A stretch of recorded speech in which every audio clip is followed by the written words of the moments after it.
আসসালামু আলাইকুম এভরিওয়ান। তো গত লেকচারে আমরা variables in C programming, C প্রোগ্রামের variables name related in details আলোচনা করার ট্রাই করছি। তো আজকে আমরা যেটা দেখবো সেটা হচ্ছে data types in C programming. তো সি প্রোগ্রামে মূলত আমরা যে ভেরিয়েবল নেমগুলা ডিক্লেয়ার করি, এই ভেরিয়েবল নেমগুলা ডিক্লেয়ার করার আগে আমাদের ডাটা টাইপ বলে দিতে হয় যে এই ধরনের ভ্যালু আমি এই ভেরিয়েবল নেমের মধ্যে স্টোর করতে চাইতেছি। তো এই ডাটা টাইপস নিয়েই মূলত আজকে আমরা আলোচনা করব। সো শুরু করা যাক। আর হচ্ছে প্রথমে আমরা দেখে নেই প্রিভিয়াস মেড কোয়েশ্চেনে এই ডাটা টাইপ থেকে কি টাইপের কোয়েশ্চেন আসে, সেই জিনিসগুলো দেখে নিই। তো সাপোজ এই টাইপের কোয়েশ্চেনে যে কারেক্টিং দ্য এরর্স, এই টাইপের কোয়েশ্চেনে আমাদের অনেক কিছু বিষয় আর কি জানতে হবে, যেমন হেডার ফাইল রিলেটেড আইডিয়া, তারপর হচ্ছে ডাটা টাইপ সম্পর্কে আইডিয়া, তারপর প্রিন্টএফ স্ক্যানএফ এই জিনিসগুলো কিভাবে কাজ করে, তারপর মেইন ফাংশন, এই টুকিটাকি জিনিসপত্র আমাদের জানতে হবে আর কি। তাছাড়া এই কোয়েশ্চেনগুলো আনসার করতে আমাদের ডাটা টাইপ সম্পর্কে একটা মোটামুটি ক্লিয়ার ধারণা থাকা লাগবে আর কি। সো আমরা যেটা করব, আজকে আমরা ডাটা টাইপ দেখার ট্রাই করব, তারপরে আমাদের এই কোয়েশ্চেনগুলো সলভ করার জন্য যে যে কনসেপ্ট জানা দরকার ধারাবাহিকভাবে আমি সেগুলো আলোচনা করব। তারপরে যেটা করব সেটা হচ্ছে আমরা প্রিভিয়াস মেড কোয়েশ্চেন, এই যে প্রিভিয়াস মেড কোয়েশ্চেনে এই টাইপের কোয়েশ্চেনগুলো সলিউশন করার ট্রাই করব। That's it. সো আমরা চলে যাই আমাদের কনসেপ্ট লার্নিং এ। সো এখন আমরা যেটা করব, বিভিন্ন টপিকের উপর কনসেপ্ট গুলো ক্লিয়ার করার ট্রাই করব। সো আজকে যেটা করব সেটা হচ্ছে data types in C. So কথা না বাড়িয়ে শুরু করা যাক। সো আমরা যেটা করতাম সি প্রোগ্রামিং এ, যখন আমরা ভেরিয়েবল গুলা ডিক্লেয়ার করতাম, তো ভেরিয়েবল গুলা ডিক্লেয়ার করার আমরা প্রথমে যে জিনিসটা করি সেটা হচ্ছে আমাদের ডাটা টাইপ বলে দিতে হয় যে এটা কি টাইপের ডাটা। তারপরে আমরা কি করি, এই ভেরিয়েবল নেমগুলা দিই, ভেরিয়েবল নেমগুলা দিই, রাইট? সো এই জিনিসটা দিয়ে আমরা মূলত ভেরিয়েবল ডিক্লিয়ারেশনের কাজটা করি আর কি, ভেরিয়েবল ডিক্লেয়ার করি। তো ভেরিয়েবল গুলো ডিক্লেয়ার করার সময় আমাদের এখানে ভেরিয়েবল গুলোর ডাটা টাইপ বলে দিতে হয়। কি জন্য বলে দিতে হয়? ভেরিয়েবল গুলোর ডাটা টাইপ বলে দিতে হয় এই জন্য, সাপোজ আমরা যে ভেরিয়েবলে কোনো ডাটা স্টোর করে রাখি, এই ডাটা স্টোর করার জন্য অবশ্যই মেমোরি দরকার হয়, জায়গার দরকার হয়। এই মেমোরি কতটুকু মেমোরি নিবে সে, আমাদের ডাটার ভ্যালু, আমাদের রিকোয়ারমেন্ট অনুযায়ী আমাদের ডাটার ভ্যালুগুলা স্টোর করার জন্য কতটুকু মেমোরি লাগবে, সেই জিনিসটাই মূলত আমাদের বলে দেয় হচ্ছে ডাটা টাইপ। ডাটা টাইপ বলে দেয় আমাদের কতটুকু জায়গা দরকার এই ডাটা স্টোর করার জন্য। সাপোজ আমি অনেক বড় একটা ভ্যালু স্টোর করতে চাই, তখন আমার অবশ্যই জায়গা বেশি লাগবে। আমি অনেক ছোট একটা ভ্যালু স্টোর করতে চাই, তখন আমার জায়গা কম লাগবে, রাইট? তো আমার ছোট ভ্যালুর জন্য অনেক বড় জায়গা নেওয়ার তো দরকার নেই। আবার অনেক বড় ভ্যালুর জন্য যখন ছোট জায়গা নিব, তখন কি হয়ে যাবে, এই ছোট জায়গার মধ্যে এই বড় ভ্যালুটা স্টোর করা যাবে না, স্টোর করা যাবে না। সো এই জিনিসটাই সলভ করার জন্য আমরা মূলত পারে বলে দিব যে আমাদের এতটুকু জায়গা দরকার। আর সেটা বলে দেই কিসের মাধ্যমে, সেটা বলে দেই হচ্ছে ডাটা টাইপের মাধ্যমে, ডাটা টাইপ লেখার মাধ্যমে। সাপোজ আমি এখানে বলে দিলাম যে এটা হচ্ছে ইন্টিজার টাইপের ডাটা ভ্যালু, রাইট? সো এটা যখন বলে দিব তখন কি করবে, সাপোজ আমি একটু দেখাই, তখন কি করবে, তখন এখানে অনেকগুলা জায়গা আছে মেমোরিতে, এভাবে অসংখ্য অসংখ্য অসংখ্য জায়গা আছে, অনেকগুলো জায়গা আছে। তো কি করবে, সো ইন্টিজারের জন্য আমরা জানি হচ্ছে 2 or 4 বাইট জায়গা নেই, রাইট? তো ইউজুয়ালি আমাদের 4 বাইটই জায়গা নেই ইন্টিজারের জন্য। সো এখান থেকে কি করবে, অনেকগুলা বাইট আছে মেমোরির মধ্যে, রাইট? তো অনেকগুলা বাইটের মধ্যে সাপোজ এখানে এই 4 বাইট, 4 বাইট জায়গা কি করে নেবে, 4 বাইট জায়গা দখল করে নেবে এই ভেরিয়েবলটা। এবং এই ভেরিয়েবলে আমরা যখন কোনো একটা ভ্যালু রাখবো, তখন এই 4 বাইটের মধ্যেই এই ভ্যালুটা স্টোর হয়ে থাকবে। আর ওই ভ্যালুটা স্টোরের জন্য আমাদের মূলত 4 বাইট জায়গার দরকার হয়। এজন্যই মূলত আমাদের মেমোরি থেকে আমরা ডাটা টাইপ থেকে বলে দিতেছি আমাদের এতটুকু জায়গা দরকার, মেমোরি আমাদের এতটুকু জায়গা দিয়ে দিবে ভেরিয়েবলের জন্য, এবং এই ভেরিয়েবলে আমরা যখন কোনো ভ্যালু বা ডাটা রাখবো, তখন সেই ভ্যালু বা ডাটাটা এই জায়গার মধ্যে স্টোর হয়ে থাকবে। as simple as that. So একটা এক্সাম্পল দিয়ে দেখার ট্রাই করি যাতে আরেকটু ক্লিয়ার হয়ে যায়। সাপোজ আমি এখানে লিখলাম যে integer a is equal to 5, আবার আমি এভাবেও লিখতে পারি ইন্টিজার a তারপর a is equal to 5, দুইটাই কারেক্ট। সো এটা একটা আমাদের গেল হচ্ছে ভেরিয়েবল ডিক্লারেশন, এটার একটা রাইট। সো এখানে আমরা কি করতেছি, এখানে আমরা যেটা করতেছি সেটা হচ্ছে এখানে আমরা প্রথমে ডিক্লেয়ার করতেছি, ডিক্লেয়ার করার পরে আমরা সাথে সাথেই ইনিশিয়ালাইজ করে দিয়ে দিতেছি, রাইট। সো ডিক্লেয়ারের সাথে সাথেই আমরা ইনিশিয়ালাইজেশনের কাজ এখানে করে ফেলতেছি। আবার এখানে কি করতেছি, এখানে আমি প্রথমে ডিক্লেয়ার করতেছি, তারপরে গিয়ে আমি কোনো এক সময় ইনিশিয়ালাইজ করতেছি, এই জিনিসটা করতেছি। সো এখানে আমি দুইটা কাজ একসাথে করতেছি আর এখানে আমি দুইটা কাজ আলাদা আলাদা করতেছি, এতটুকুই পার্থক্য। আচ্ছা যাই হোক, এখন যে জিনিসটা দরকার বোঝা সেটা হচ্ছে এখানে আমি যখন ইন্টিজার এ দিতেছি, এই জিনিসটা দিতেছি, এই জিনিসটা যখন আমাদের পাইতেছে তখন কি হইতেছে, তখন ইন্টিজার তো 4 বাইট জায়গা নেই, রাইট। তো এখানে সাপোজ 1 বাইট 2 বাইট 3 বাইট 4 5, এখানে আর অনেকগুলা জায়গা আছে সাপোজ আমাদের মেমোরিতে। তো মেমোরি থেকে কি হবে, এই যে 4 বাইট জায়গা, এই 4 বাইট জায়গা মিলে আমাদের মেমোরিতে এই 4 বাইট জায়গা নিয়ে নিবে, মেমোরিতে নিয়ে নিল। এবং এটা কিসের জন্য নিছে, ভেরিয়েবল এর জন্য। সাপোজ আমরা এখানে এ দিয়ে দিলাম। তো এখানে আমরা কি হইলো, এখানে ভেরিয়েবল এ এর জন্য আমাদের এখানে 4 বাইট জায়গা নিছে। তো তারপরে যেটা হইলো, তারপর পাইলো a is equal to 5, তখন কি হবে, তখন যেটা হবে তখন হবে এই বক্সে এখানে 5 স্টার হয়ে থাকবে, রাইট। পরবর্তীতে আমরা যদি এইটা মডিফাই করি, suppose a is equal to 10 দিলাম, তখন কি হবে, তখন এটা 5, এটা 5 চলে যাবে আর এখানে কি চলে আসবে, 10 চলে আসবে, right. So S simple S that. আবার এই কোডের জন্য আমরা একটু দেখার ট্রাই করি। এই কোডের জন্য ইন্টিজার এই লাইনটা পাওয়ার পর কি হবে, প্রথমে 4 বাইট, এটা হলো 4 বাইটের, 4 বাইট। সো 4 বাইটের একটা জায়গা মেমোরি থেকে ভেরিয়েবল a এর জন্য নিয়ে নেবে, এখানে একটা গার্বেজ ভ্যালু স্টোর হয়ে থাকবে আর কি, হোয়াটএভার। তো এরপরে যখন a is equal to 5 পাবে তখন কি হবে, তখন এখানে 5 স্টোর হয়ে থাকবে, 5 স্টোর হয়ে থাকবে। সো এই জিনিসটাই আর কি। সো আমরা দেখলাম একটা এক্সাম্পল ইন্টিজার দিয়ে, ইন্টিজারের জন্য মূলত কয়বার জায়গা নেয়, 4 বাইট জায়গা আমাদের মেমোরি থেকে নিয়ে নেয়। তো সাপোজ আমি ইন্টিজারের জায়গায় এখানে ক্যারেক্টার ইউজ করলাম, সাপোজ আমি এখানে দিলাম character a is equal to একটা ক্যারেক্টার ভ্যালু, সাপোজ এখানে আমি d দিয়ে দিলাম।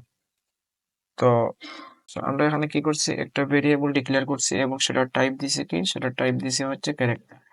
আর আমরা জানি ক্যারেক্টারের জন্য মূলত আমাদের কতটুকু জায়গা প্রয়োজন হয়, 1 বাইট জায়গা প্রয়োজন হয়। এখন কি হবে, এখন যখন দেখবে এখানে ক্যারেক্টার আছে, সো তখন মেমোরি থেকে,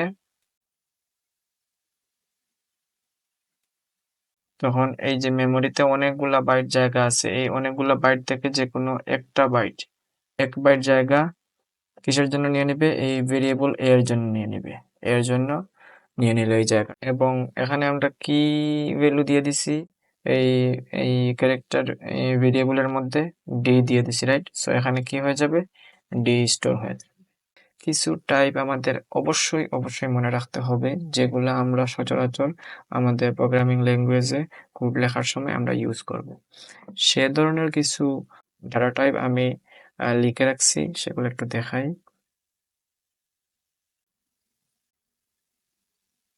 সো এখানে কি আছে, এখানে আমি অনেকগুলো, যেমন ইন্টিজার হচ্ছে 4 বাইট জায়গা নিয়ে ইউজুয়ালি, আর হচ্ছে ইন্টিজারের জন্য আমরা ফরম্যাট স্পেসিফায়ার %d অথবা %i ইউজ করি। ইন জেনারেল আমরা %d-টাই ইউজ করবো, কারণ সব জায়গায় মূলত %d ইউজ করা হয়। তো ইন্টিজারের জন্য আমরা %d ইউজ করি, এটা অলরেডি জানা শেষ আমাদের, রাইট। %d। আবার ক্যারেক্টারের জন্য আমাদের জায়গা লাগে কত, 1 বাইট জায়গা লাগে। আর ক্যারেক্টারের জন্য আমরা কি ফরম্যাট স্পেস ইউজ করি, সবগুলোর ক্ষেত্রে আমরা সি প্রোগ্রামিং এ মনে রাখবো যে পার্সেন্ট দেই, প্রথমে কি দিই, পার্সেন্ট দেই। সো এগুলাতে, এটাতেও পার্সেন্ট, এটাতেও পার্সেন্ট। সো এখানে ক্যারেক্টারের প্রথম অক্ষরটা কি, প্রথম অক্ষর সি, রাইট। তো %c ইউজ করি। ফ্লোটে ফ্লোট মানে কি, ফ্লোটে কি টাইপের ভ্যালু স্টোর করে রাখি? ফ্লোটে আমরা দশমিক টাইপের ভ্যালু, যেমন ফ্র্যাকশনাল ভ্যালু আর কি, যেমন 1.2, 1.6 এগুলো স্টোর করে রাখি। আর হচ্ছে ইন্টিজারে তো আমরা জানি -1, -2, তারপরে হচ্ছে 3, এই ভ্যালুগুলো স্টোর করে রাখি। আর ক্যারেক্টারে আমরা কি স্টোর করি? যে কোনো ক্যারেক্টার একটা ভ্যালু, যেমন এখানে এভাবে দিয়ে আমরা এ স্টোর করে রাখতে পারি, আবার 0 স্টোর করে রাখতে পারি ক্যারেক্টার হিসেবে, আবার হাইফেন ক্যারেক্টারও আমরা স্টোর করে রাখতে পারি।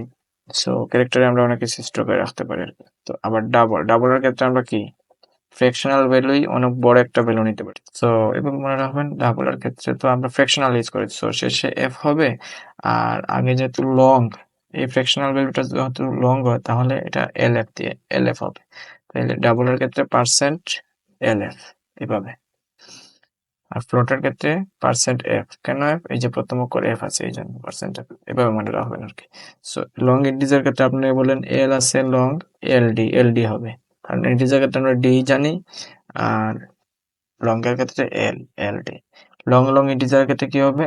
পার্সেন্ট এল, এল ডি, দুইটা এল, এই যে একটা এল, দুইটা এল, আর ইন্টিজারের জন্য ডি, এলএলডি। সো এই জিনিসগুলো এখানে লেখা আছে, সেটা জাস্ট বোঝানোর জন্য আমি বুঝালাম আর কি।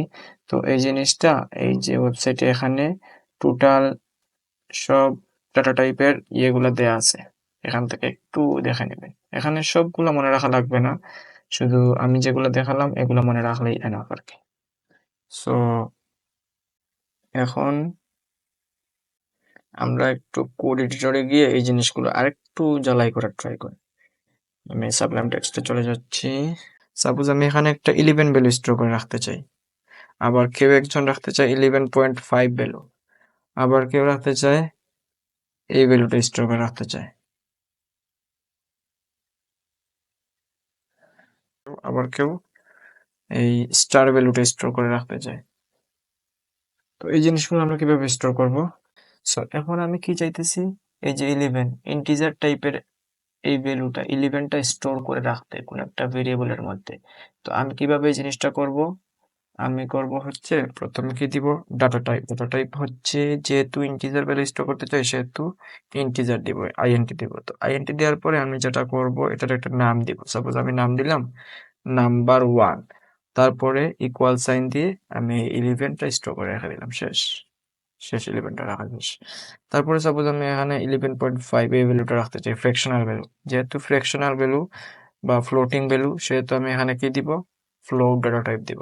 আবার এইটার নাম দিলাম suppose number 2 is equal to 11.5, শেষ। এই ভ্যালুটা রাখা শেষ। এখন আমি সাপোজ এই ভ্যালুটা রাখতে চাই, তো এইটা রাখার জন্য আমরা কি করব?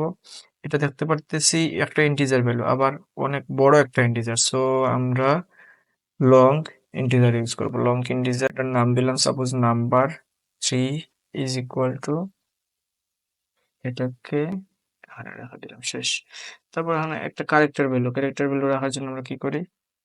ক্যারেক্টার ডাটা টাইপ দিয়ে তারপরে ক্যারেক্টার নাম দিলাম suppose ch is equal to দিলাম ক্যারেক্টার দিয়ে দিলাম, শেষ। সো এই ক্যারেক্টারের জন্য আমরা মনে রাখবো যে এই ক্যারেক্টারের জন্য আমরা এই ফার্স্ট কোটেশনটা ইউজ করি আর কি, এই জিনিসটা। এখন যদি এই জিনিসটা আমরা প্রিন্ট করে দেখতে চাই, তাহলে প্রিন্টের জিনিসগুলো যদিও আমি পরবর্তীতে ভিডিও দিব, সমস্যা নেই, এখন শুধু দেখাইতেছি প্রিন্ট করে। %d, %f, পার্সেন্ট লং ইন্টিজারের জন্য এলডি, পার্সেন্ট ক্যারেক্টারের জন্য সি, কমা। প্রথমটা হচ্ছে নাম্বার 1, একটা হচ্ছে নাম্বার 2, তারপরটা হচ্ছে নাম্বার 3, তারপরটা হচ্ছে ch।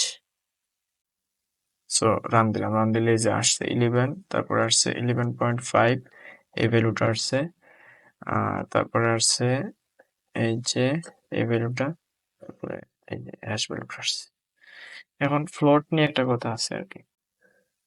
ফ্লোট যখন আমরা ডিক্লেয়ার করি তখন মূলত ফ্লোট, সাপোজ আমি নাম দিলাম n is equal to suppose 2 দিলাম, 2.3। তো এটা ভ্যালু স্টোর হয়ে থাকবে এভাবে 2.3, তারপর এভাবে, মানে দশমিকের পরে 6 ঘর স্টোর হয়ে থাকবে। এখন সাপোজ আমি n এর ভ্যালু দিলাম 1, তখন 1 এর পর 1 পয়েন্ট এখানে 0 কয়টা হবে? 6টা হবে। মানে দশমিকের পরে 6 করে স্টোর হয় এই ফ্লোটের ক্ষেত্রে আরকি। তো এই জিনিসটা মনে রাখতে হবে। আচ্ছা, সাপোজ আমি যদি আরেকটা জিনিস ইন্টিজার ডিক্লেয়ার করলাম, n ইজ ইকুয়াল টু দিলাম 2.6, তখন কি হবে? তখন কি এরর আসবে? না, এরর আসবে না। তখন যেটা হবে n এর ভ্যালু 2 স্টোর হয়ে যাবে এই জিনিসটা। যেমন আমরা এই জিনিসটা দেখার ট্রাই করি, এটা number is equal to suppose এখানে দিলাম 0.999, সো এটা রান দিলাম, এটা শুধু 11 আসতেছে। সাপোজ এখানে দিলাম 8.99, রান দিলাম, এই যে 8 আসতেছে। সো শুধু 8টা স্টোর হয়ে থাকতেছে। আবার এখানে যদি আমি শুধু 11 দেই তখন কি হবে? তখন এই যে 11 দিয়ে 0 6টা শূন্য চলে আসবে সামনে, দশমিকের পরে 6 ঘর চলে আসবে।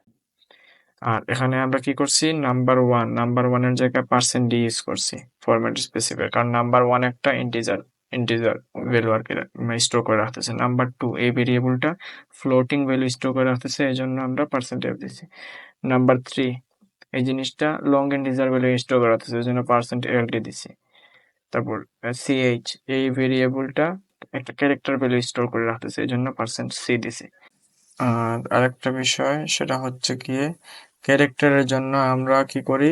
সবসময় এই যে সিঙ্গেল কোটেশনটা ইউজ করি আর কি। সিঙ্গেল কোটেশনটা ক্যারেক্টারের জন্য ইউজ করি। এখানে একটা ক্যারেক্টার ch দিছি, আমি সিঙ্গেল কোটেশন, সাপোজ আমি সিঙ্গেল কোটেশনটা উঠাই দিলাম, তখন কি আসবে? এরর আসবে। যে আমি রান দিলাম, তখন কি আসতেছে? এই যে এরর আসতেছে এই জায়গায়। ওকে, সো ক্যারেক্টারে কি সিঙ্গেল কোটেশন দিয়ে ভ্যালু স্টোর করতে হয়। এবার ঠিক আছে, পারফেক্ট। সো আজকের জন্য এতটুকুই। এখন আমি একটু গিটহাবে চলে যাই, গিটহাবে গিয়ে সি প্রোগ্রামিং যে রিপোর্টটা ক্রিয়েট করছি এটা একটু দেখাই আপনাদের। এই যে এখানে গেলাম, এখানে সি প্রোগ্রামিং এ চলে যাই ডিরেক্ট। তো এই লিঙ্কটা আমি ডেসক্রিপশনে দিয়ে দিব, এই সি প্রোগ্রামিং এর যে লিঙ্কটা এটা আমি ডেসক্রিপশনে দিয়ে দিব, এখান থেকে ডিরেক্ট চলে আসবেন। তো এখানে সব সুন্দর করে দেয়া আছে, প্লাস এখানে আপনারা কন্টেন্ট ওভারভিউতে গিয়ে আপনারা কোয়েশ্চেন, এই যে কোয়েশ্চেনের অ্যাসাইনমেন্ট থিওরি কোয়েশ্চেন সলভ দেয়া আছে, মিড থিওরি কোয়েশ্চেনের সলিউশন এখন রানিং চলতেছে আর কি, এটা আপডেটের কাজটা চলতেছে, লেকচারের সাথে সাথে আপডেট করতেছি। এবং এই যে ফাইনাল থিওরি কোয়েশ্চেনের যে সলিউশনগুলো, এগুলো টোটাল কমপ্লিট। যেমন আমরা সাপোজ এই ফল 2022-এর এই কোয়েশ্চেনে ঢুকি, এখানে গেলে আমরা দেখতে পারবো কোয়েশ্চেনটা, এখানে গেলে আমরা কোয়েশ্চেনটা দেখতে পারবো। এখন আমি যদি ডিরেক্ট এই সলিউশনে যাই তাহলে দেখতে পারবো এখানে সলিউশন দেওয়া আছে, সেখানের মধ্যে আবার আউটপুট, এই যে আউটপুট গুলো এভাবে দেখা আছে।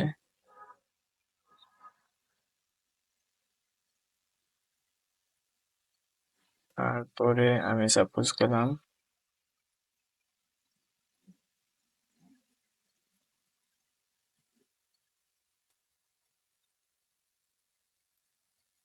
এই যে ম্যানুয়াল টেস্টের আনসার গুলো সব কিছু দেওয়া আছে এটার মধ্যে। সো তো আজকের জন্য এতটুকুই। ভালো থাকেন, সুস্থ থাকেন, লার্ন উইথ মাহফুজের সাথেই থাকেন। বাই বাই সবাইকে।